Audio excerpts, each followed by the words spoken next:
Good morning, church. Devotion this morning is Genesis chapter 39 and 40. So we're back into the story of Joseph, and he's been sold to Potiphar, the captain of the guard of Pharaoh. And so let's pick it up.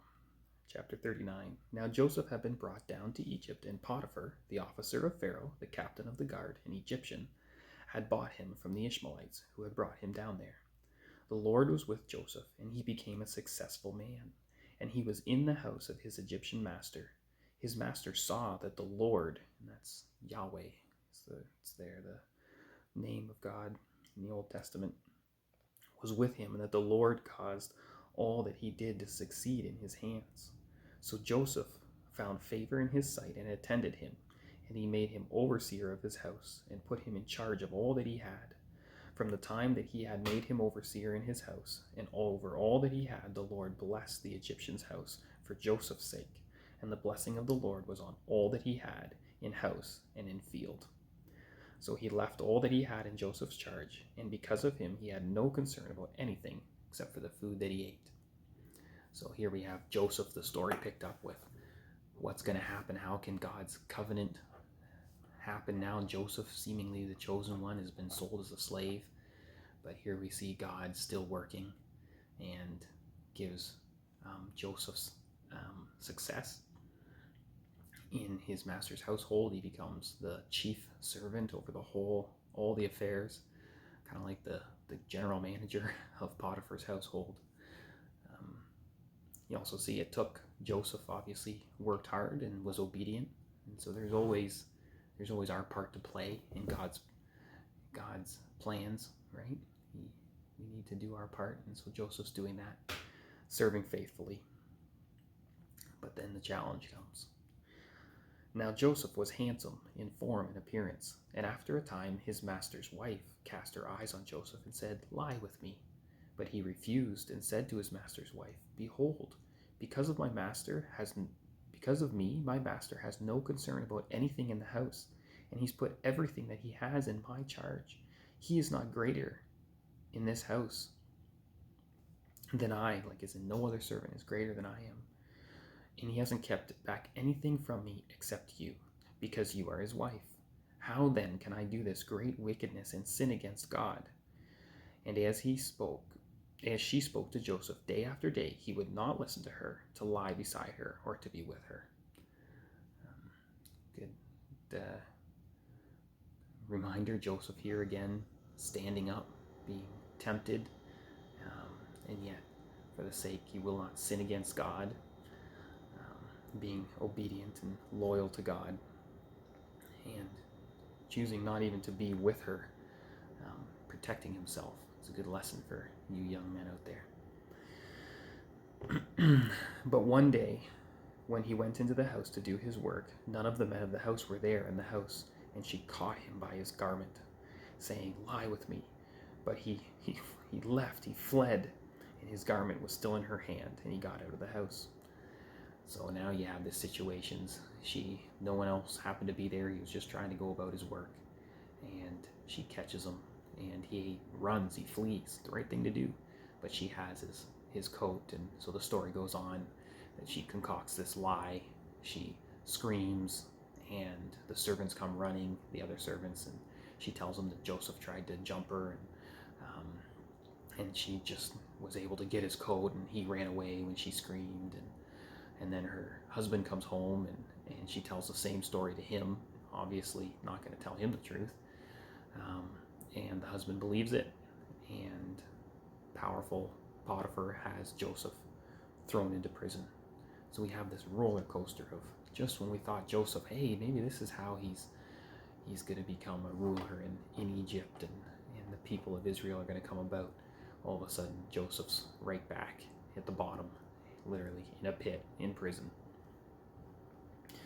But Joseph here had a decision, a choice to make, whether to be angry and at God, and it's not fair, he did nothing wrong, he was only doing what was right, but instead he just continues to serve faithfully.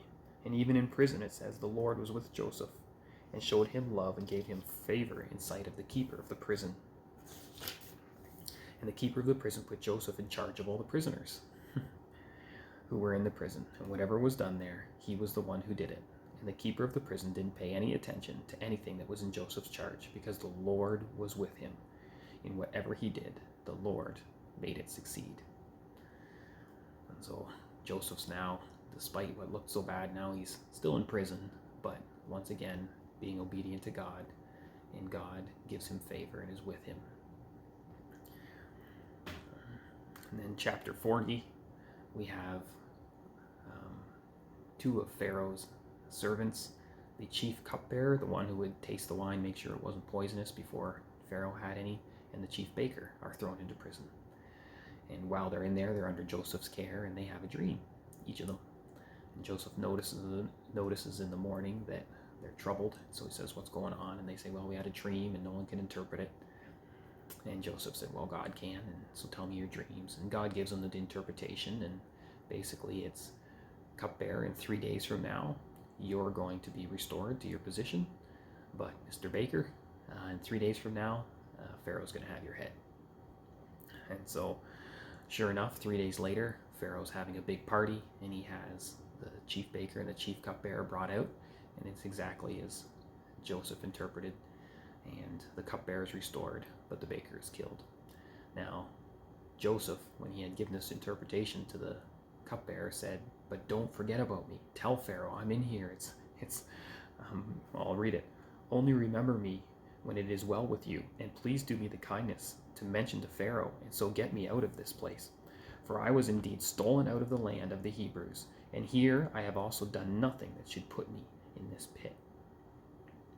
And this cupbearer, who has just been saved by Joseph, the chapter ends with, "Yet the chief cupbearer did not remember Joseph, but forgot him." So here the roller coaster continues, and Joseph's at the bottom again, with still stuck in prison, and people are forgetting about him. So what's the application?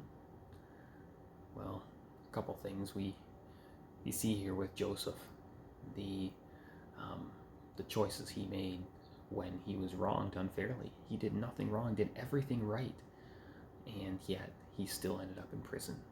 And then the cupbearer forgot about him, and even though he helped him, Joseph helped the cupbearer still forgot about him. And so what do we do when unjust things happen to us and we've been wronged? We have a choice. We can either get angry, or maybe get depressed or saddened by it, and yet Joseph chose to just serve God wherever he was, no matter what the circumstances, even when he couldn't see how God was going to work things out.